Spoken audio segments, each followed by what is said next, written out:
নমস্কার, আমি সুমনা। আজকে আপনাদের সাথে আমি টমেটোর একটি রেসিপি শেয়ার করতে চলেছি। আপনারা তো টমেটো সস এবং চাটনি খেয়েই থাকেন, তো আজকে আমি একটি টমেটোর আচার রেসিপি শেয়ার করতে চলেছি। তো চলুন কথা না বাড়িয়ে রেসিপিটি শুরু করা যাক। প্রথমেই আমি টমেটোগুলোকে ধুয়ে নিয়েছি, আর এটা আমি একদম আমাদের গাছের একদম যে দেশি টমেটো হয় সেই টমেটো দিয়ে বানাচ্ছি। আপনারা চাইলে বাজার থেকে কিনে নিয়েও যে টমেটোগুলো হয় হাইব্রিড সেগুলো দিয়েও বানাতে পারেন। তো ধুয়ে নেওয়ার পর কুচি করে নিয়েছি। এরপর একটা মশলা বানানোর জন্য আমি কড়াইতে 1 চামচের মতো ধনে, জিরে, মৌরি, মেথি আর জোয়ান এই কটাই আমি ভালো করে রোস্ট করে নিলাম। এবার এটাকে ঠান্ডা হতে দেবো। ঠান্ডা হলেটা আমি গুঁড়িয়ে নেব। এরপর কড়াইতে একটু সর্ষের তেল দিয়ে তার মধ্যে আমি ওই যে কুচি করে রাখা টমেটো সেটাও দিয়ে দেব। কুচি করে রাখা টমেটোটা দিয়ে দেওয়ার পরে এটাকে একটু হলুদ আর লবণ দেব, যাতে করে টমেটোটা তাড়াতাড়ি সেদ্ধ হয়ে যায়।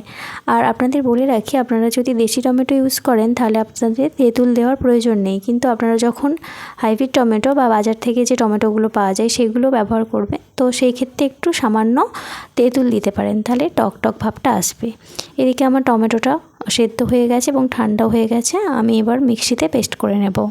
মিক্সিতে পেস্ট করে নেওয়ার পরে আমি কড়াইতে আরও কিছুটা সর্ষের তেল দিলাম, আর এর মধ্যে দিলাম 5 ফোড়ন শুকনো লঙ্কা, আর দেব সামান্য হিং। আর আপনারা এখানে লাল লঙ্কার গুঁড়ো ব্যবহার করতে পারেন, যেটা কাশ্মীরি লঙ্কার গুঁড়ো বলে। আমি এখানে নর্মাল লঙ্কা গুঁড়োই ব্যবহার করছি, কালারটা ভালো আসার জন্য অনেকে ইউজ করেন। তো এরপরে টমেটোর পেস্টটা দিয়ে দেওয়ার পরে কম আঁচে এটাকে নাড়াচাড়া করতে হবে, আর জলটা শুকনো হয়ে এলে আপনার টমেটোর আচার তৈরি হয়ে যাবে। এই আচারটি আপনি ভাত রুটির সাথে তো খেতে পারেনই, তার সাথে আপনি যখন পাস্তা চাউমিন করবেন বা মাছের ঝাল, যখন টমেটোর ক্রাইসিস দেখা দেবে তখনও আপনি এটা ব্যবহার করতে পারবেন। তো ঠান্ডা করে কাঁচের জারে এটা প্রায় আপনারা 6 মাসের মতো ভিজে রেখে খেতে পারবেন। রেসিপিটি কেমন লাগলো অবশ্যই কমেন্টে জানাবেন। দেখা হবে অন্য কোনো একটি ভিডিওর সাথে। সকলে ভালো থাকবেন, সুস্থ থাকবেন। টাটা।